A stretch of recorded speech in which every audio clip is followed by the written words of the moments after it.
People say some pretty stupid, poorly thought out things when it comes to self-defense, but one of the most ignorant ideas that I hear is the one that says that you can't draw your firearm unless you're gonna use it, or if you point your firearm at a person that you must shoot them, or else you're gonna get charged.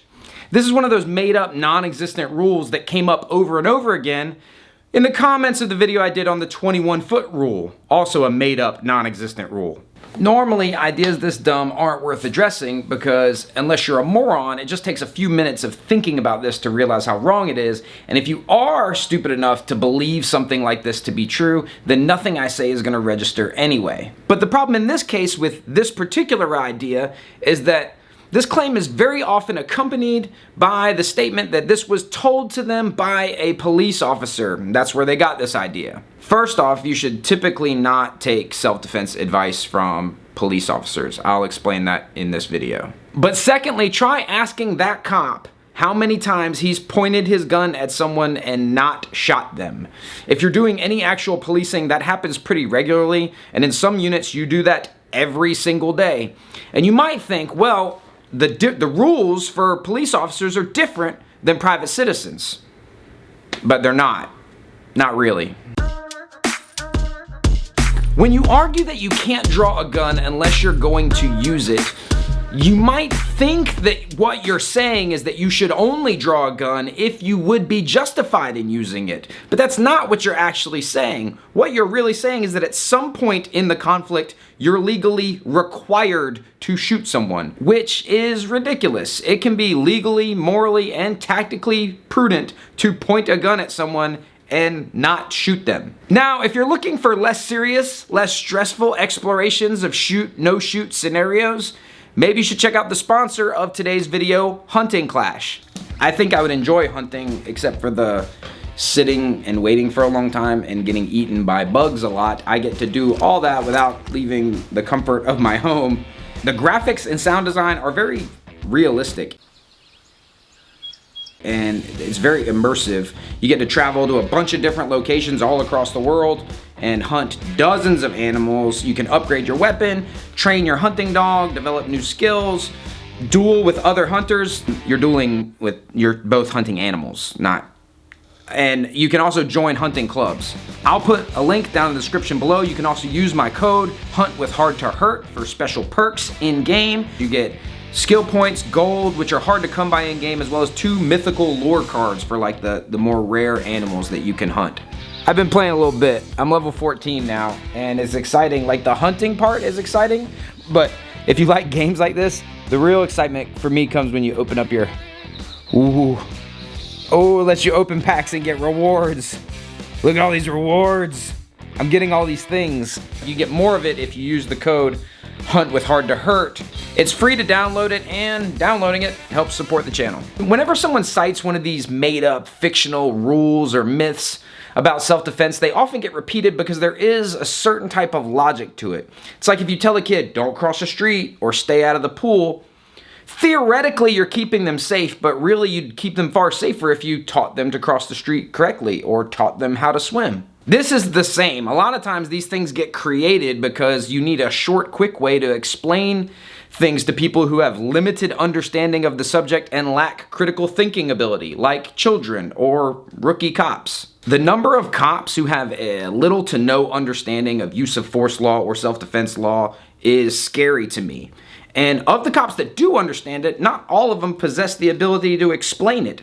And if you do meet a cop that both understands it and can explain it very well, he probably won't because he knows that he's not supposed to be giving legal advice. So if a cop tells you the law about something and you say things like, I know the law, you probably don't. In fact, if a cop told me this is all that you require to believe something, I was a cop. I was a supervisor and a training officer. I ran the field training division. I taught cops how to be cops, and I taught cops how to teach cops how to be cops. So now you have to believe me, right? That's your rule. I don't ever do appeal to authorities, so I don't know what you're supposed to do when you receive conflicting information. I'm gonna assume that analyze critically would not be your favorite option. I'm not sure what you're supposed to do when your logical fallacies catch up to you. But what you can do, if you do want to know whether it's legal or not, you don't have to believe some hillbilly cop that told you this once, or some schmuck with a YouTube channel. You can do your own research, which isn't always the greatest. The internet's not a perfect resource, but this stuff is actually fairly simple. The standard is objectively reasonable almost everywhere it's written, in every law about the subject. Now, also, I'm talking about America, by the way, in case you didn't know. That's where my knowledge and experience and expertise comes from, in America. And that it's pretty much every law in every state, objectively reasonable or something like it, is the standard. Hell, even in the United Kingdom, the law says objectively reasonable, even though if you ask the people in the comments about the UK, they'll tell you that self-defense is illegal. Again, that's just people just repeating things. You can look up these laws for yourself. The standard for judging whether your actions were legal or illegal in self-defense, by and large, for the most part, in America, in every jurisdiction that I know of, is, was it objectively reasonable? Now, maybe you can't look through the law and look through the case laws and decipher it on your own. And maybe you think you should hire an attorney, and that's what I should recommend, that you hire an attorney, which you can do that too, and they can interpret it for you. But especially now that we get to see public trials, people are suddenly figuring out that lawyers are just people, and then there's dumb ones and there's smart ones. So they get it wrong too. So while looking up the laws and interpreting them for yourself, or consulting a lawyer and allowing him to interpret it for you, aren't the best options, they're infinitely better than going off of just what some cop told you. Scenarios where it would be legally, morally, or tactically prudent to point but not fire, they're not even that hard to think up, imagine, or find real life examples of. If my front door suddenly bursts open and I draw and I see a guy and I'm aiming, and then I realize it's my neighbor and he's like, hey, there's smoke coming from an upstairs bedroom. I can't be like, sorry, Mitch. Guy on the internet says I gotta blow you away now or else I'll get charged.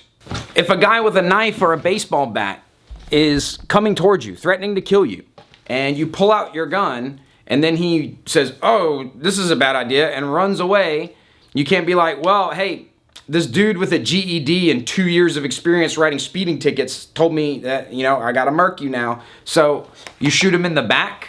It doesn't make any sense. The truth is, there are tons of factors that contribute to whether or not a shooting or use of force, and this goes for any weapon. If you pulled out a knife, or if you pulled out a bat, like any weapon or any threat that you make can be legal. There's a ton of factors, and oftentimes people will point to a specific case in which, a guy pointed a gun at somebody and didn't shoot them and then got charged.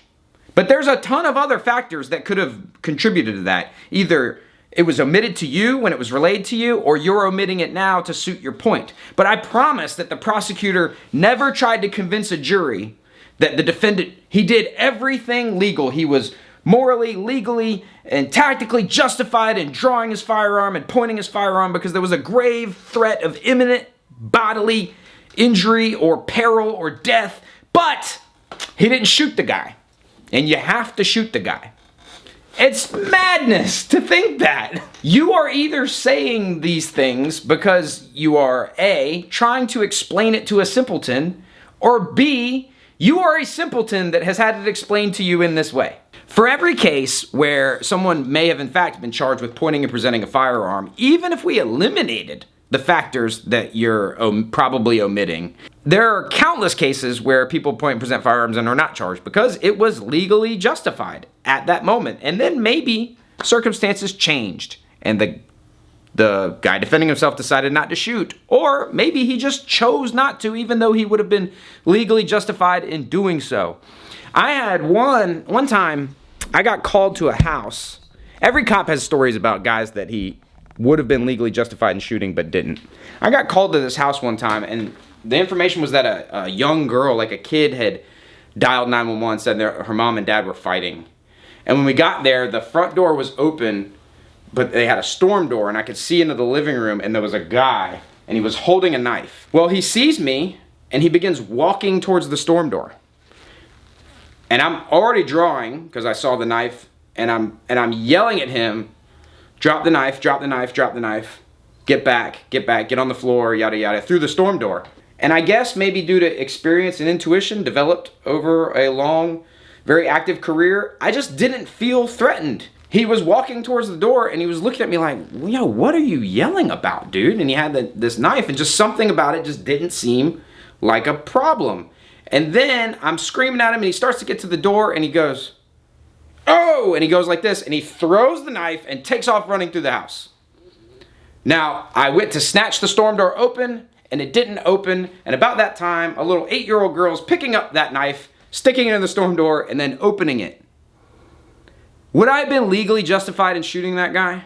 I don't know. If you ask the guys that think there's a 21-foot rule, they would say, yeah, because he was definitely inside 21 feet. If you ask reasonable people, they say, well, there was a storm door between you, and that would have given you some reactionary gap to make that decision. And then other people are like, but there was kids in the house with them, and you had information that this was some kind of assault or domestic violence incident in progress. That's a lot of factors, but it was that experience and intuition, which is basically, I just guessed. I could have been wrong, but I had just been there a bunch of times, and that's why I decided not to shoot. And that's the real difference between use of force law and self-defense law.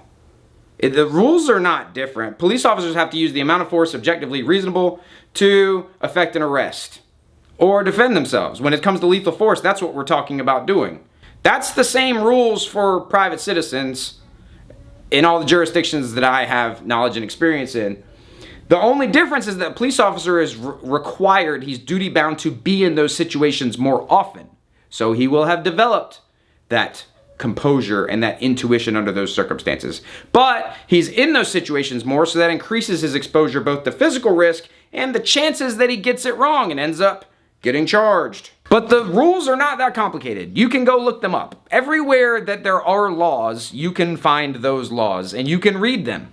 Objectivity and reasonableness are not as common as they should be, just like critical thinking. So I strongly recommend that you explore the possibility that your interpretation or understanding might be limited or biased, and you consult with people who have expertise. Do your own research, obviously, but just remember that we're all kind of dumb about most things. And if it's an area in which you do not possess specialized training or expertise, it's probably not a good idea to vehemently hold on to very strong opinions on that topic. If you want to support the channel, download Hunting Clash, links in the description below, as well as you can use the code HUNTWITHHARD2HURT. And if you want more fitness tips, self-defense techniques, gear reviews, as well as concepts and principles that make you hard to hurt, make sure you subscribe and turn on notifications. If you look here, there is a ton of stuff to do. There's challenges and events and all kinds of stuff constantly going on, but you don't have to. You can just hunt if you want to, and to me, that's pretty relaxing. I've passed quite a few